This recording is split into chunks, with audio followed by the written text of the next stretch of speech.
Hello students, today we are going to discuss Leibniz theorem.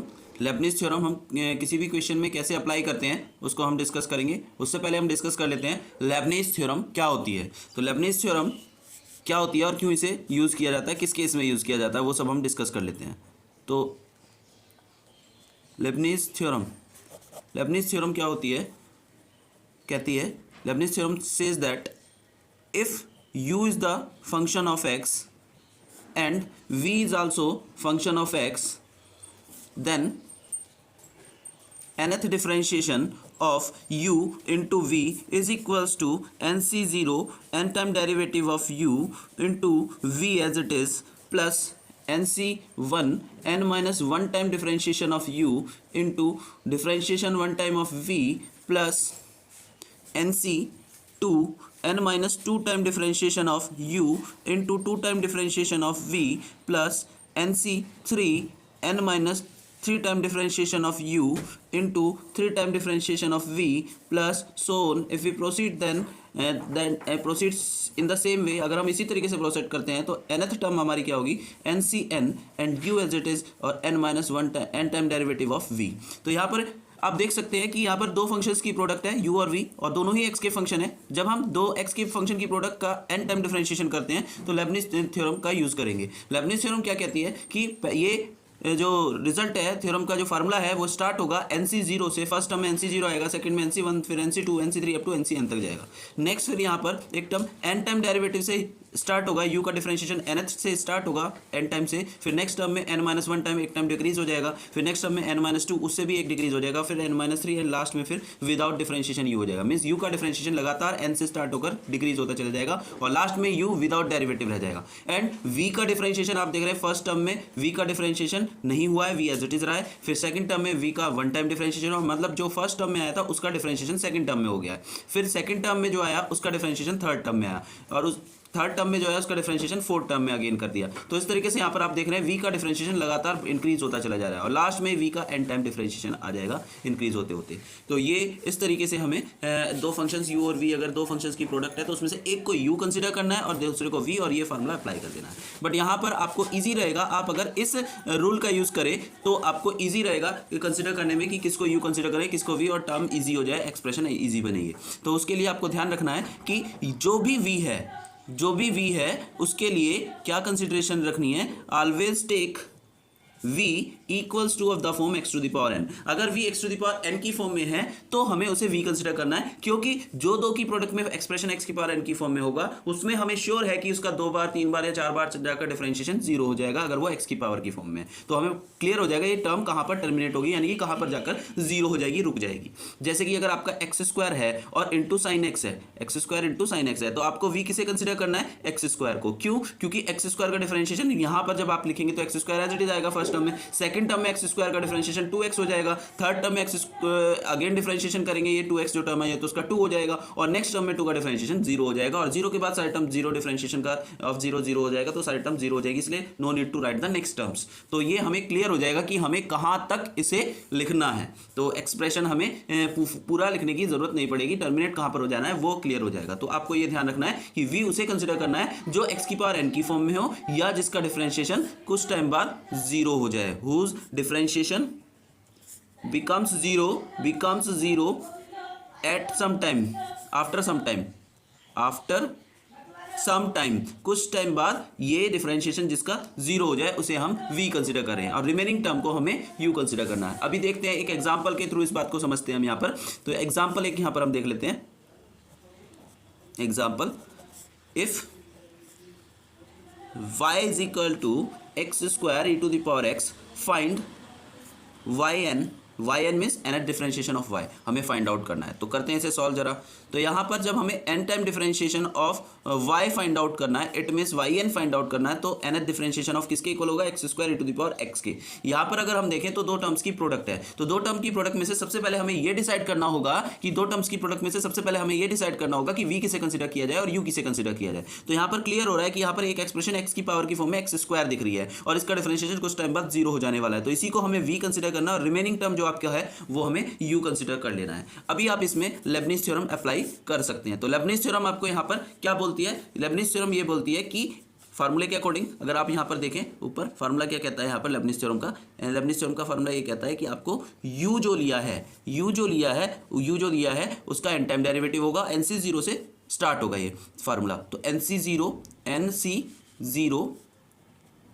Into n time derivative of u का n time differentiation होगा, u आपका क्या है यहाँ पर e⁻x, वो एन टाइम डिफरेंशिएशन आएगा। फिर plus into v as it is, v आपका क्या है यहाँ पर, v आपका है एक्स स्क्वायर। फिर फार्मूला कहता है nc0, देन नेक्स्ट टर्म क्या होगी nc1 और u का n-1 टाइम डेरिवेटिव, यानी कि ये जो डिफरेंशिएशन u का यानी कि e⁻x का आप कर रहे हैं वो एक डिक्रीज हो जाएगा। तो कितने टाइम हो जाएगा, n-1 time differentiation of e⁻x। Next time में फिर इसका अगेन डिफरेंशिएशन हो जाएगा, क्योंकि हमने जो फार्मूला पढ़ा फर्स्ट टर्म में यहाँ पर v एज इट इज था, सेकंड टर्म में आपका क्या है dv यानी कि डिफरेंशिएशन ऑफ v। तो यहाँ पर डिफरेंशिएशन ऑफ एक्स स्क्वायर आ जाएगा, डिफरेंशिएशन ऑफ एक्स स्क्वायर आ जाएगा। ठीक है, नेक्स्ट टर्म में आप देख रहे हैं फार्मूले के अकॉर्डिंग, नेक्स्ट टर्म में आपको क्या दिख रहा है यहाँ पर nc2 आ रहा है, तो प्लस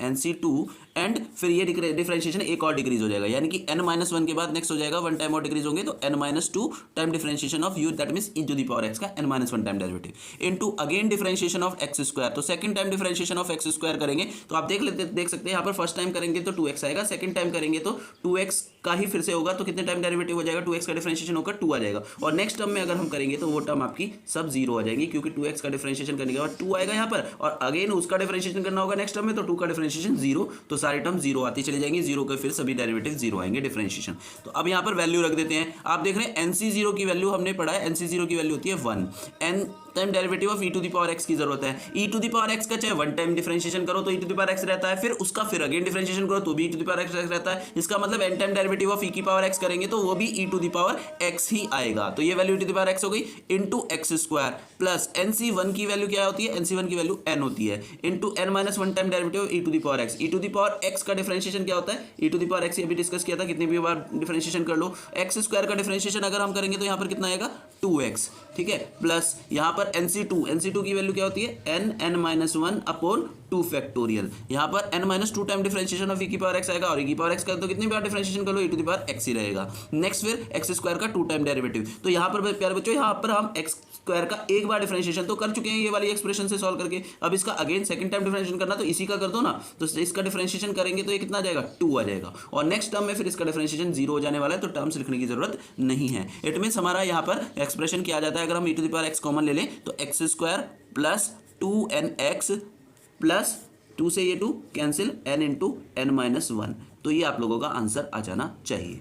तो इस तरीके से आपको क्लियर हो गया होगा कि लेबनिज़ थ्योरम हमें किस तरीके से अप्लाई करनी है। ठीक है, मैं आपको एक बार डिस्कस कर देता हूं कि ये आपको बार बार जरूरत पड़ेगी, आपको ये डायरेक्ट वैल्यूज याद रखनी है जो कि इस फार्मूले से आई है। आपने 12th में पढ़ा होगा NCR इज इक्वल टू किसके इक्वल होता है, n factorial upon r factorial into n-r factorial के इक्वल। तो इस फार्मूले से जब आप सॉल्व करेंगे तो NC0 की वैल्यू आपकी 1 आ जाएगी। अगर r को 0 रिप्लेस कर दें तो यहाँ पर 0 फैक्टोरियल 1 हो जाएगा, और n-0 यानी कि n फैक्टोरियल आ जाएगा, n फैक्टोरियल से n फैक्टोरियल कैंसिल, ये आपका 1 आ जाएगा। इसी तरीके से आप सॉल्व करेंगे तो NC1 की वैल्यू n आ जाएगी, NC2 की वैल्यू सॉल्व करेंगे तो n into n-1 upon 2 factorial आ जाएगी।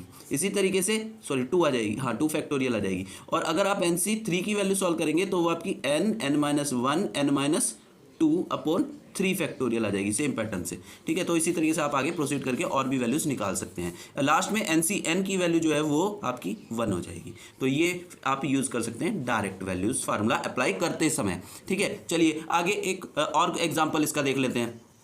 मान लीजिए आपसे ये क्वेश्चन कहता है, एक और एग्जाम्पल डिस्कस कर लेते हैं। Find yn at x equal to 0 if y is equal to x square sin x। अगर y equal to x square sin x है तो y का nth derivative at x equal to 0 हमें find out करना है। तो इसके लिए यहाँ पर y की वैल्यू क्या है, y is equal to हमें गिवन है x square sin x, y की वैल्यू हमें x square sin x given है। तो जब हमें yn फाइंड आउट करना है तो yn किसके इक्वल होगा, yn is equal to होगा nth डिफरेंशिएशन ऑफ y के, और y हमारा यहाँ पर किसके इक्वल है, x square sin x के इक्वल है। तो x square sin x के इक्वल है। तो जैसे ही हमें दो फंक्शंस की प्रोडक्ट दिखाई दे तो उसको देखते ही n टाइम डिफरेंशिएशन करने के लिए हमें याद आना चाहिए कि लेबनिज थ्योरम लगेगी। तो यहाँ पर लेबनिज थ्योरम लगेगी। लेबनिज थ्योरम के अकॉर्डिंग आपको v पहले डिसाइड करना होगा किसे कंसीडर करना है। तो v दोनों में से किसे कंसीडर करें जिसका डिफरेंशिएशन कुछ टाइम बाद 0 होना श्योर है, यानी कि जो x की पावर की फॉर्म में। तो वो हमारा क्या दिख रहा है यहाँ पर एक्स स्क्वायर। तो इसको हमें v कंसीडर करना है। रिमेनिंग जो टर्म है वो हमारा u हो गया। अभी हम लेबनिज थ्योरम अप्लाई कर देते हैं। तो लेबनिज थ्योरम क्या कहती है फार्मूले के according, NC0 n time differentiation of u हमारा क्या है sine x into v as it is. V हमारा क्या है एक्स स्क्वायर प्लस, फिर यहां से फार्मूला याद नहीं है तो फर्स्ट टर्म लिखने के बाद आगे तो अपने आप करते रहो। NC0 पहले टर्म में आया तो नेक्स्ट टर्म में क्या जाएगा NC1। इसका डिफरेंशिएशन फर्स्ट टर्म में n टाइम डिफरेंशिएशन आया, इसका डिफरेंशिएशन लगातार डिक्रीज होता चला जाएगा। अब एक बार और कम हो जाएगा नेक्स्ट टर्म में n-1 time differentiation of sine x, फिर इंटू डिफरेंशिएशन इसका इंक्रीज होएगा एक्स स्क्वायर का डिफरेंशिएशन। नेक्स्ट टर्म में क्या हो जाएगा 2x प्लस इस NC1 आया, नेक्स्ट टर्म में आएगा NC2 और इसका डिफरेंशिएशन एक डिक्रीज हो जाएगा यानी कि n-2 time differentiation of sine x into 2x का डिफरेंशिएशन आ जाएगा यहाँ पर 2 और नेक्स्ट टर्म आपकी 2 के डिफरेंशिएशन नेक्स्ट टर्म में करेंगे तो वो 0 हो जाएगा क्योंकि डिफरेंशिएशन इंक्रीज हो रहा है। NC0 की वैल्यू आपको मैंने बताई थी, NC0 की वैल्यू कितनी होती है 1। अब यहाँ पर साइन x का n टाइम डिफरेंशिएशन का फार्मूला क्या होता है, साइन x के n टाइम डिफरेंशिएशन का फार्मूला यहाँ पर अप्लाई कर दीजिए। डिफरेंशिएशन में हमने पढ़ा है sine of x plus n π/2, angle में n π/2 ऐड हो जाना है, ठीक है, ये हो जाएगा into x square plus NC1 की वैल्यू किसके इक्वल होती है, वो n के इक्वल होती है NC1 की वैल्यू। अब यहाँ पर n-1 टाइम करना है तो सेम तो फार्मूला है, एक्सप्रेशन सेम है, बस n की जगह पर क्या आ रहा है यहाँ पर n-1। तो जो इसकी वैल्यू आई थी वही इसकी वैल्यू डिफरेंशिएशन किया जाएगी, बस n की जगह पर क्या आ जाएगा n-1। तो n-1 टाइम डेरिवेटिव इसका क्या होगा sign of angle plus n-1 π/2 ये आ जाएगा इंटू 2x, फिर प्लस NC2 की वैल्यू क्या बताई थी मैंने अभी n-1 अपॉन 2 फैक्टोरियल और साइन x का n-2 टाइम करेंगे तो वही फार्मूला लगेगा जो यहाँ पर था, बस n की जगह पर क्या हो गया n-2। तो इस फार्मूले के अकॉर्डिंग क्या हुआ है, बस एंगल में n टाइम कराया तो n π/2 ऐड हुआ, यहाँ पर एंगल में क्या ऐड हो जाएगा n-2 टाइम कराया तो sine of n-2 π/2 plus x angle में ऐड हो जाएगा इंटू 2 ये आ जाएगा इंटू 2 आपका था ही, ठीक है। तो अभी हमें यहाँ से वैल्यू कह रहा है वो ये yn हमें फाइंड आउट हो गया, y का nth डिफरेंशिएशन, पर वो क्वेश्चन में क्या कह रहा है ये value at x equal to 0 find out करनी है। तो इसमें पुट कर दो, पुटिंग x इक्वल टू 0। जैसे ही हम x इक्वल टू 0 रखेंगे तो yn की value at x equal to 0 पर हमें मिल जाएगी। At x equal to 0 value find out करने के लिए हमने x जैसे ही यहाँ 0 रखा तो इस पे फर्स्ट टर्म में देखिए x स्क्वायर आ रहा है, x 0 रखते ही 0 स्क्वायर 0 हो जाएगा और ये 0 इंटू समथिंग 0 आ जाएगा, ये टर्म ही 0 हो जाएगी। यहाँ पर रखेंगे तो x इसमें आ रहा है 2x मल्टीप्लाई में, तो x 0 रखते हैं 0 0 इंटू समथिंग ये भी क्या हो जाएगा 0 हो जाएगा। अब रिमेनिंग टर्म आपकी x 0 रखने पर ये बचेगी क्योंकि इसमें x मल्टीप्लाई में नहीं है, x एंगल में आ रहा है, तो ये 2 फैक्टोरियल अपॉन में आ रहा है तो इसे 2 इंटू 1 लिख सकते हैं यानी कि 2 से 2 कैंसिल। तो रिमेनिंग टर्म यहाँ पर क्या रह जाएगी n-1 इंटू साइन और ये x 0 रखा तो कितना आ जाएगा n-2 π/2, ठीक है। तो फाइनल yn एट x 0 क्या बना n into n-1 sign n-2 π/2। इसे थोड़ा सा सिंप्लीफाई कर लेते हैं। यहाँ पर अगर हम सिंप्लीफाई करेंगे तो yn एट 0 हमें क्या मिला है n-1 इंटू साइन n-2 π/2, ठीक है। इसको थोड़ा सा सिंप्लीफाई कर लेते हैं n-1 साइन अंदर प्रोडक्ट करें तो ये आ जाएगा n π/2 माइनस π/2 के अंदर प्रोडक्ट डिस्ट्रीब्यूट करें तो इसे हम माइनस साइन यहाँ से कॉमन ले लें तो n-1 और माइनस साइन कॉमन ले लें तो आप देख रहे हैं sine minus theta minus sine theta होता है, तो माइनस साइन जो है वो कॉमन वाला बाहर आ जाएगा, तो इसे हम sine of pi minus n π/2 लिख सकते हैं, ठीक है, equals to minus n into n-1 और साइन 180 माइनस थीटा किसके इक्वल होता है, साइन 180 माइनस थीटा होता है किसके इक्वल, साइन थीटा के इक्वल, तो ये आपका आ जाएगा साइन ऑफ n π/2। तो इस तरीके से आप देख सकते हैं कि हमने yn की value at x equal to 0 पर फाइंड कर ली जो कि n इंटू